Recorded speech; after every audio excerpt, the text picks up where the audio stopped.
Hey folks, welcome to another episode of Tante Belle Cose. I know I've been missing you over the past few weeks, but I've been in Italy and recording a bunch of new episodes, and I've got a lot of great story episodes in particular coming up for you. But in the meantime, I wanted to share an episode where I had an experience that most of my clients have, which is that of what I call a short trip, which was 11 days. But I'm used to going to Italy for 6 weeks minimum, and many months very often. So the idea of a 10 or 11-day trip is very short to me, but of course it's about the average for most of my clients. So once I got there, after a 4-hour delay, I was like, you know what? This is a really good experience for me to test all of the things that I'm always sharing and see if they hold true, and then also really just experience what my clients are experiencing firsthand.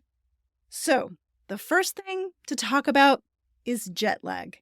And this is a question that you'll find on Facebook groups and Reddit threads very often, and lots of people have tons of advice about it, from hydrating to adjusting your diet. There's the CIA method. There's nothing foolproof, of course, and I think it really depends on where you are in your body at that moment as well. I am fortunate enough to live in the New York area, so I can always fly direct. This flight in particular was from JFK Airport in New York to Milan, and then I was flying back home from Rome. I was flying regular old economy class, and I had 2 Tylenol PMs in my bag. The flight was supposed to leave at 7:45. As much as I want to rag on Delta Airlines for this delay, it was uncharacteristic for them. The flight was 4 hours late. And the worst part was we sat on the tarmac for almost 4 hours before then taking off for an 8-hour flight. And I had lunch plans on the first day, which were, of course, shot and gone. But this experience reinforced something I always tell my clients. Do not plan anything for day one. I would say more than 80% of my clients need to be convinced otherwise. And of course, I understand you want to hit the ground running. And so many people believe the best way to get through the first day in the jet lag is to power through and then stay up until that night. That advice is something that sounds reasonable and like a great idea, but honestly, you just don't know how it's going to shake out. In terms of your body, that's one thing. In terms of what the plane has to do, well, you have no control over that. And if you have tickets, especially expensive ones like skip-the-line tickets for the Colosseum or the Vatican, you're not getting your money back. You are beyond a refund window. If there is a guide there waiting for you, if you have booked a private tour, that money will once again be lost. And you may think, oh, I'll contact a guide and let them know they'll be understanding. It's not that they don't want to be understanding. It's that they have other appointments, clients, and commitments. So the only thing you ever want booked on day one is a dinner reservation. I had lunch plans with friends on that first day. I was disappointed, but I didn't lose any money. Now, returning to the jet lag, it's really crucial to be gentle with yourself. One thing that I have noticed that does help is to really try to get your caffeine on the local schedule. And if you're like me and you're really addicted to caffeine, you may get a headache if you don't have it in time. But I really make a point to have a shot of espresso as soon as I get through security and start my day in the morning with a cup of coffee. The adrenaline rush that you will most definitely feel on your first day will help you power through some of the jet lag. But be prepared to feel kind of out of it or to all of a sudden really need to just go and lay down and give yourself that grace. Also, jet lag is not just about your fatigue, it's about your digestion. And once again, maybe you don't want a long bus ride or car ride or some place where, digestion issues could be a problem. So plan easy for day one and probably the morning of day 2 as well. The second thing that I encountered and tested was, how many locations should I visit within the time I have allotted? And I maintain that 3 locations in 10 days is ideal. And you really don't want them to be wildly far apart either, because you're going to have travel days in between that suck up way, way more time than you are anticipating. But they can also be a good opportunity to rest. I moved to 5 different places in just 11 days, and I gotta say, it was a bit much. Now, I'm doing this because, first of all, several of these places I have been many times before. I was going there specifically for some bureaucratic visit that I needed to make or to meet a friend. I also speak Italian. I'm extremely used to traveling in Italy, so I don't really kind of have the friction of the stress. When I get off of the train in Naples, I know exactly where I'm going to get a coffee, and then I know exactly where to get on the metro. I know that I can do tap and pay on my phone, and I stay at the same Airbnb all the time. I don't even pay the Airbnb fee anymore. I just pay the owner directly. I know exactly where I'm going, so there's none of the in-between interstitial friction that happens. And I would still say the 5 location changes in 11 days was a lot. Traveling between locations does take time. And one big, really, really common mistake is to say, oh, well, there's a fast train, and not think much more deeply about it. I took the fast train from Milan to Naples, which was 4 hours. And really, it was 6.5 because you got to get to the train station. And you don't get there 3 minutes before the train leaves, right? You want to leave at least 20, 30 minutes. You got to use the bathroom. You want to get a sandwich before you get on a 4-hour train. Fortunately, my train was on time, but sometimes they're not for many, many reasons. And then, of course, you got to get from the train station to wherever you're going next. So a 4-hour train ride is 6 hours in transit. Now, I had been moving around so much that those 4 hours on the train were blissful. I put on my noise-canceling AirPods, and I just listened to music and zoned out. And it made me realize that that kind of zone-out time is also really important because you're taking in and you're seeing so much. The first part of my trip was spent in Turin, and I've got a great episode brewing about that. But I was really investigating lots of new places and taking in new experiences that I had never had before. And my brain was overloaded, and in many ways, I kind of wanted to keep going and taking in more and more. But your best memories kind of need a moment to sink in. And so those 4 hours on the train to just kind of zone out, look at the landscape going by, not read anything, not scroll on my phone, because I just, wanted to be in my own head were pretty amazing. But nonetheless, it was really a full day. Yeah, I had breakfast in Turin, and then I had dinner in Naples. But there wasn't much sightseeing that I could do other than having meals and doing a little bit of walking around. So if you're trying to do Florence, Venice, Rome, or the very common, Venice all the way to the Amalfi Coast, or a day trip to Pompeii, I guarantee you are underestimating the amount of time it's going to take to travel, and you're really doing yourself a disservice by thinking that you're seeing a lot, because you're actually excluding a lot of experience from your trip because you're just sitting on the train. So now let's talk about restaurant reservations. I have long been telling my clients that you can go to Vanda in the Trastevere neighborhood without a reservation. And if I have told you this, listen up. I had my heart set on a veal saltimbocca. Now, Rome is extra busy this year. In addition to the already extraordinary number of tourists that go there are an additional 70,000 people per week because of the Rome Jubilee. And Rome has great food, and Rome has atrocious food, as many of you have heard me say so many times. So having a place like Vanda that doesn't take reservations is pretty great, and that's why I got fixated on the veal saltimbocca that I was going to have there. That's one of my favorite dishes in the world. And I show up, and there's a giant Devour food tour parked in the front. And I say to the waiter, I'm going to, table for 1, or how long will it be? This was at 6:30, mind you, which is an hour and a half before Italians go out to dinner. And he laughed in my face because they now take reservations. Folks, if you have listened to any podcasts or had any travel influencers tell you about the secret little residential, cozy, tucked away neighborhood of Trastevere, slap them in the face with a fish.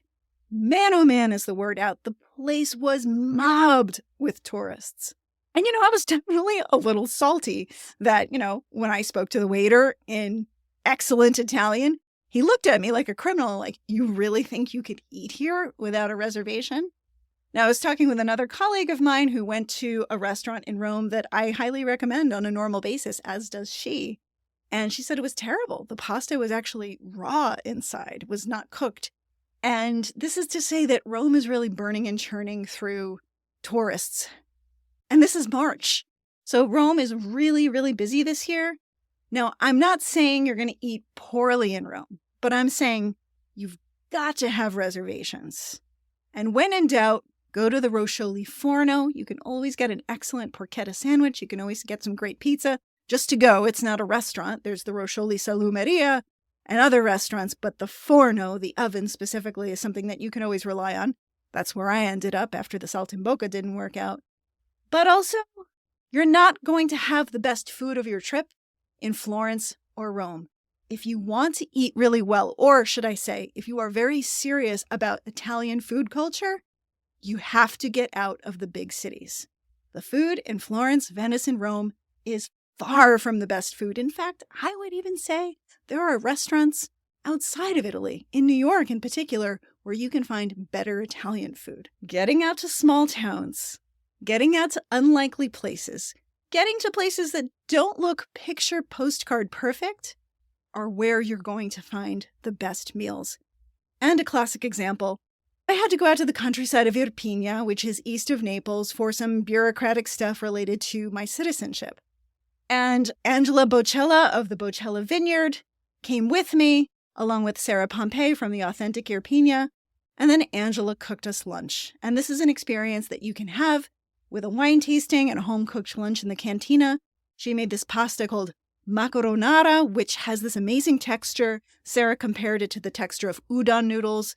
It was with a simple tomato sauce, a tomato ragu, really, that had been cooked with pork skin and pork shoulder, and it was spectacular. It was traditional. It was made by hand.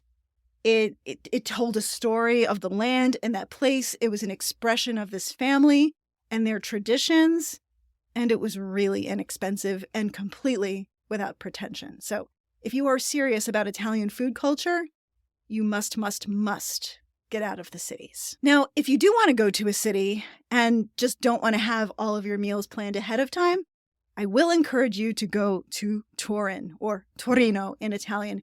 And as I said, I will do a future episode about Torino, but it is such an elegant city, and it's filled with historic cafes and great art galleries and museums, and the experience that so many of my clients request of Florence and Rome in particular, to be able to walk and wander and go in and out of beautiful buildings and museums and galleries and restaurants, and to sit in cafes and enjoy cocktails and gelato. Well, that experience in Florence and Rome is difficult because there are so many tourists. In fact, on my flight home, where I got to sit in Comfort Plus, which honestly isn't that much better than economy if you need to know, the woman I sat next to had spent a week in Florence, and she said it was fabulous because Florence is fabulous. But the worst thing about it was, she said, just tourists everywhere, and they kept trying to get off the beaten path, but there really wasn't one to be found. So, if you really want to sink into an Italian experience, which is what she said was missing from her experience, she saw beautiful art, she walked around a beautiful city, and she ate good food, but she didn't feel like she had an Italian experience. If you want that, without having to plan out everything in advance and by spending far less money, consider Turin. It's amazing. And you know what? Skip these dinky little market tours in Rome that take you to Campo di Fiori, where there's a lot of guys just selling bottles of limoncello. Go to Turin, to the Porta Palazzo market, which is the largest open-air market in all of Europe. And it goes on, and it's inside and outside. It's extraordinary. I'm also going to have a guest on to speak about a food tour that's launching in Turin that I highly, highly recommend. Lastly, I would like to discuss what's happening in Europe and the perception of Americans in Europe right now. Because if you've been watching the news, there's a lot going on right now. And you might be worried about how you will be received as an American in Europe. Now, I'm not going to get into the weeds of politics, and not because I'm afraid to discuss it, but because I want to keep this conversation focused on travel. So let me just give you a few examples of what I encountered. As soon as I got off of the plane in Milan, I had a headache, I needed coffee, I went to the espresso bar, and I started chatting with the women behind the counter. They heard my accent. They always think I'm Spanish first in Italy when I start speaking, but then I clarified that I was American, and they said, "Oh my gosh, what's going on with Trump and Musk, and you guys didn't even elect Musk? We don't understand. Can you explain it to us?" And we had a discussion. There were some Americans on the other side of the coffee bar. They didn't speak Italian, so they couldn't really understand, but I could see that they were trying to follow the conversation and figure out what we were discussing. There were a couple of raised eyebrows. There was a smile. There was a laugh. Later, I was checking into my apartment in Turin, and the owner looked at my passport. By the way, that's something that they always do in Europe, whether it's a hotel or an Airbnb or a Booking.com property. They have to make a copy of it. It's European law. And he said, "Oh, America, still the best passport in the world. And I think that Trump and Putin working together is going to be amazing, and it's going to bring our energy prices down." And that was confusing to me, but I really actually listened and asked him a lot of questions. His perception was things are going to be great. So let's just say there are a variety of opinions across the spectrum in Italy, and people very much may want to engage with you politically. And listen, this is a valuable opportunity to be able to open yourself up to what people have to say. I really recommend, taking in more than you deliver, because it's an opportunity for you to understand your world from a different perspective. And you know what? Italy is an essentially hospitable culture. If you don't want to engage, you certainly don't have to. Italians also practice la bella figura, which is essentially being polite and keeping a good face in public. And also, you know what? Italy is an essentially hospitable culture. If you don't want to engage, just politely decline. It will be fine. Europeans, and Italians especially, really understand the difference between people and their government. Italians always hate their government, no matter who's in charge. So, you know what? I don't think you have anything to worry about. Thank you for listening to this quick little episode. I know there's been a gap in time, and I have so many fantastic things that I'm working on. They just need some time, and with the travel, I haven't been able to get to them. However, our community of subscribers is alive. We meet once a month on Zoom for an Ask Me Anything About Italy Q&A. We always have people join us live. We have a fantastic discussion, just actually wonderful people. It's recorded, so if you can't attend, you can email me your question. I will answer it live on the Zoom, and the next day you will receive the replay, as well as a list of resources that we discuss. There's also a chat feature within Substack where you can ask questions. This podcast is free. All of the content that you're listening to is free and will always be free, and it's available on Apple and Spotify and YouTube. But if you want to be part of this community of subscribers, go to danielleoteri.com. You will arrive at the Substack platform page, and that's where you can join to become a paid subscriber. I really hope you'll join us. And even if you're not planning a trip, I really want to expand this community to talk about politics and culture and art, most especially, which I'm so passionate about, as well as food and wine. Your support helps me to continue to do this work, because the only way I can do this, of course, is if my bills are paid, and this is an enormous contribution to making all of these good things come together. I appreciate you. Thank you so much for listening, and you'll be hearing from me very soon with lots of new episodes.